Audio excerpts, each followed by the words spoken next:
To this day, I still remember when Pokemon Bank first released officially, as it was one of the biggest anticipated application services to ever release that allowed everyone to bring over their old Pokemon from the past games into the first 3D title of X and Y.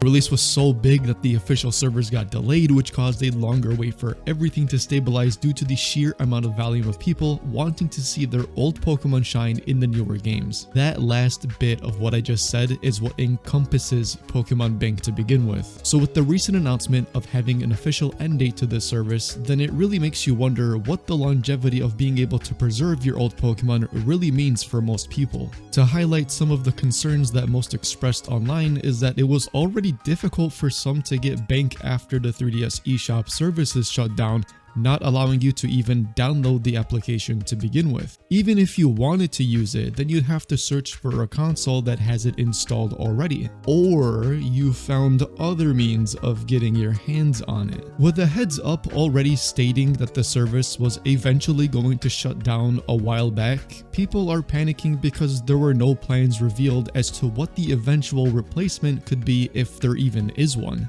If we take a look at the official end date being February 25th, 2027, then that means it's pretty much around the same time of Pokemon Day. My speculation is that they will introduce a new software for the 3DS to connect exclusively to carry on the same purpose of what Bank is intended for. Old servers become more difficult to maintain, but I'm not so sure how accurate that is for a billion-dollar company, but I digress. So if they are looking for a new way to host a new server for this type of service, then I feel that this is one of the only ways to do it for it to make sense in the long run. So going back to what I was saying before, if people are not able to transfer up their Pokemon, then does that mean that there will be lost pieces of history that are gone forever?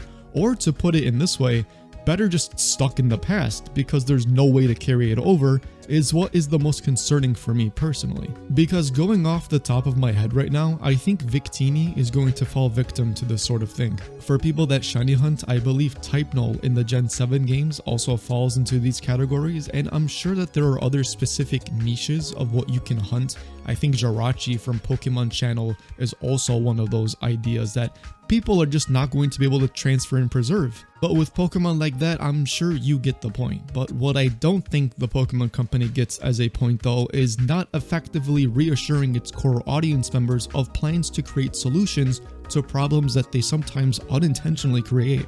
Because let's say there is no alternative, then what? With Fire Red and Leaf Green released on Switch, the rumored Ruby, Sapphire, and Emerald games coming to the console as well, then are we going to be put in a position where the classic games are all eventually going to come to the Switch?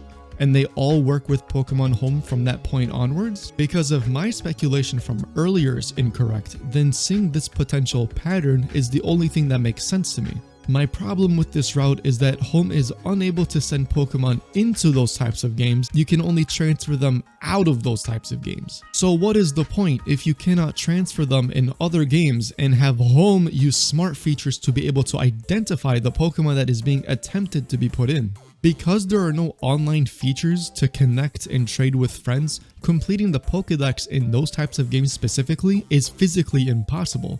Especially when you have titles such as Colosseum and XD exclusively being on NSO rather than separate games by themselves. Generation 3 as a whole is a complete doozer when it comes down to this stuff, but the future remains a mystery on what the Pokemon Company ends up deciding to do. Because at the end of the day, ladies and gentlemen, Pokemon Bank is an essential piece of history where many players want to keep seeing their original partners travel through the games because those Pokemon mean something to them. Some people hardly use the service and keep their Pokemon in their original save files, which is completely fair. I'm in that category myself, but for me at least, I know that there are still some Pokemon that I would still want to see transferred up into the newer games for the sole purpose of retaining those memories I had using that said specific Pokemon in the later games, especially when I'm personally using them for competitive play. Oh yeah, my Thundurus that was back with me since Black and White is making its appearance in Sword and Shield's VGC format when it was legal. Oh, and a new generation came out afterwards, being Scarlet and Violet. Yeah, I'm bringing my Thundurus there too. Do you get the point? Especially when there is a whole different category that people consider, and that being ribbon collecting as well, which now will be impossible to do in the future. For example, if you want the Living Legend title you get for beating Red in Heart Gold and Soul Silver, then now is the time to go and get that, otherwise it's absolutely impossible to get so afterwards. I wanted to make this video and explain that history cannot simply disappear for these types of things. They play a big role in people's journeys, and essentially almost having lost media become what the outcome will be for this thing. If there is no solution or vision to preserve this, then all hope is lost at that point, which results in massive outrage, of course. Pokemon in general isn't just a regular game to most fans, it's a journey, especially with their partners. So my message to the Pokemon company is that I hope that there is still a future where we can continue to see our trusted partners continue with us for future adventures to come.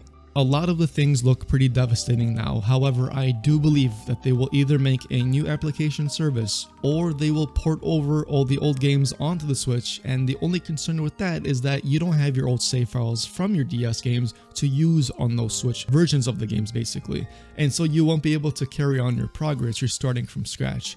Now, yeah, I know there's methods, but for people that don't have those methods, you get my point. You essentially start from essentially zero. But if you have any thoughts or concerns yourself, you can let me know in the comments section down below. I'd love to read them. Thank you guys for watching. Leave a like and subscribe if you are new to not miss out on a video, and I'll catch you guys in the next one.